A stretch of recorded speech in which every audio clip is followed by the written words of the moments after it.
Bismillahirrohmanirrohim. Assalamualaikum warahmatullahi wabarakatuh. Halo, aku Elisa Fitriani, balik lagi buat cerita.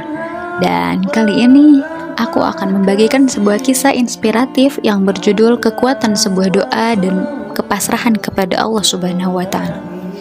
Semoga kita semua mendapatkan ibrah dari apa yang aku sampaikan ini. Pada suatu hari, ada seorang syekh yang sedang melakukan perjalanan dari Saudi ke Mesir. Singkat cerita nih, syekh ini sampailah di Kairo sekitar pukul 2 pagi. Karena kelelahan, syekh memutuskan untuk beristirahat di salah satu masjid yang ada di sana. Dan selepas subuh, beliau akan kembali lagi ke Saudi. Ketika syekh memasuki masjid tersebut, beliau melihat seorang lelaki yang sedang bersujud sembari menangis terseduh-seduh. Tangisan itu membuat syekh ikut mengaminkan. Padahal saya nggak tahu nih doa apa yang dipanjatkan laki-laki itu. Nah, setelah beberapa saat, syekh itu pun mendatangi lelaki tersebut dan bertanya sebab apa ia menangis begitu terseduh-seduh di sepertiga malam itu. Lelaki itu pun bercerita tentang keadaan dirinya yang ternyata istrinya itu sedang sakit dan harus segera dioperasi. Terus biaya operasinya itu sekitar 14.500 jini, itu mata uang Mesir ya. Kalau dirupiahkan itu sekitar 7.200.000. Nah, tapi si lelaki itu nggak punya uang sepeser pun untuk membayar uang itu.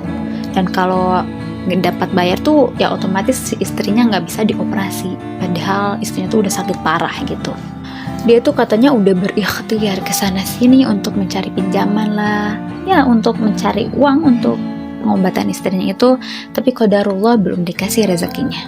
Syekhnya bilang gini, jadi itukah sebab kamu bersujud dan menangis?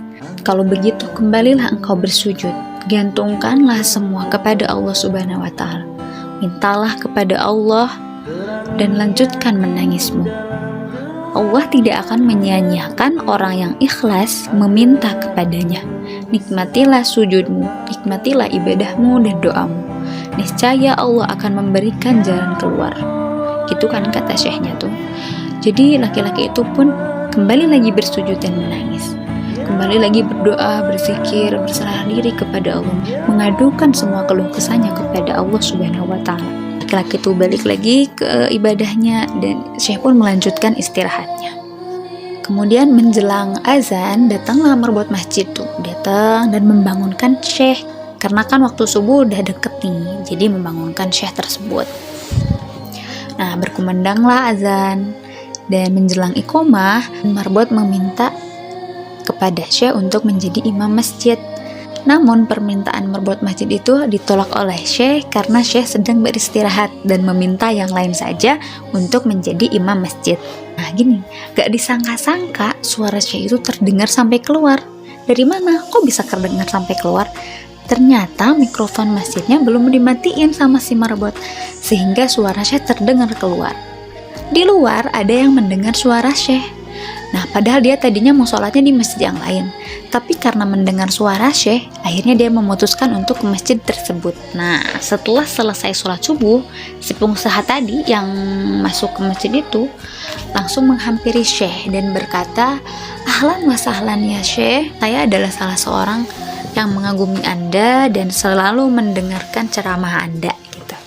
Tadinya saya mau sholat di masjid yang lain, tapi karena saya mendengar suara syekh ada di sini, akhirnya saya memutuskan untuk sholat di masjid ini.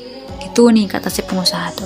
Terus si pengusahanya itu mau minta tolong sama syekhnya dan bercerita bahwa dia itu sudah mengalokasikan zakat yang harus dikeluarkan dari perusahaannya itu sekitar 14.500 jini. Wah, kebetulan banget kan nih.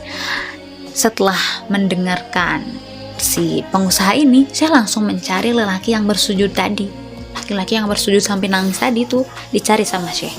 Ketemulah, langsung laki-laki tersebut dipanggil dan disuruh untuk menceritakan masalahnya kepada si pengusaha itu. Akhirnya lelaki itu pun menceritakan tentang masalahnya itu di hadapan si pengusaha dan di hadapan syekh tersebut. Diceritain lah ya tuh, diceritain masalahnya dia. Terus setelah mendengar cerita itu, si pengusaha itu tiba-tiba nangis.